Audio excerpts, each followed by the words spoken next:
நல்லா கவனிச்சிங்கன்னா, உயர்ந்திருக்கிற மலை முகடுகளில் 200-300 அடிக்கு மேலே அடர்ந்து படர்ந்து வளர்ந்து இருக்கிற மரங்கள் தான் மேகத்தை அறுவடை செய்து பூமிக்கு மழையாக கொண்டு வருகிற ஆற்றலை பெற்றது. அதனால தான் என்ன சொல்கிறான், ஒரு நாட்டின் எதிர்காலம் என்பது, நல்லா கவனிச்சுக்கணும், ஒரு நாட்டின் எதிர்காலம் என்பது அந்த நாட்டின் வகுப்பறையில் தீர்மானிக்கப்படுது.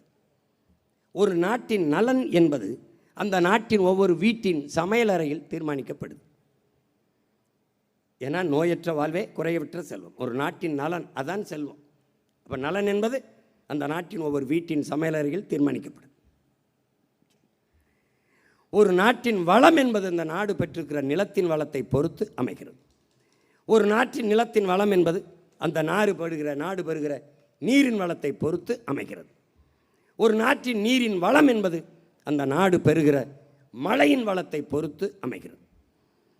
அந்த நாட்டின் மழையின் வளம் என்பது அந்த நாடு பெற்றிருக்கிற மலைகளின் வளத்தை பொறுத்து அமைகிறது.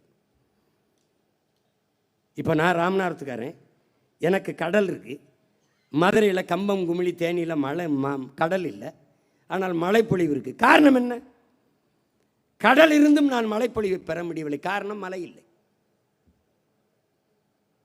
அதனால் மழை இல்லை. அங்கே நீராவி ஆறுகிற மேகம் மேற்கு தொடர்ச்சி மலையாக இருக்கிற இங்கே மதுரை, தேனி, கம்பம், குமிழியில் தடுத்து நிறுத்தி பூமிக்கு மழையாக வருது. அங்கே மழைப்பொழிவை பெற முடியுது. அவன் வளமாக இருக்கிறான், நான் வறண்டு இருக்கேன். இப்போ இது விளங்குது. அப்போ அந்த மலை மேலே அடர்ந்து உயர்ந்து இருக்கிற அந்த மரங்கள் தான் பூமிக்கு மேகத்தை அறுவடை செய்து மழையாக கொண்டு வருது. எங்கே குளிர்ச்சியாக இருக்கோ அங்கே மேகம் மழையை கொட்டும். அடர்ந்த காடுகள் இருக்கிற பகுதியில் காடுகள் குழு குழு என்று குளிர்ச்சியாக இருக்கும், மழையை கொட்டும்.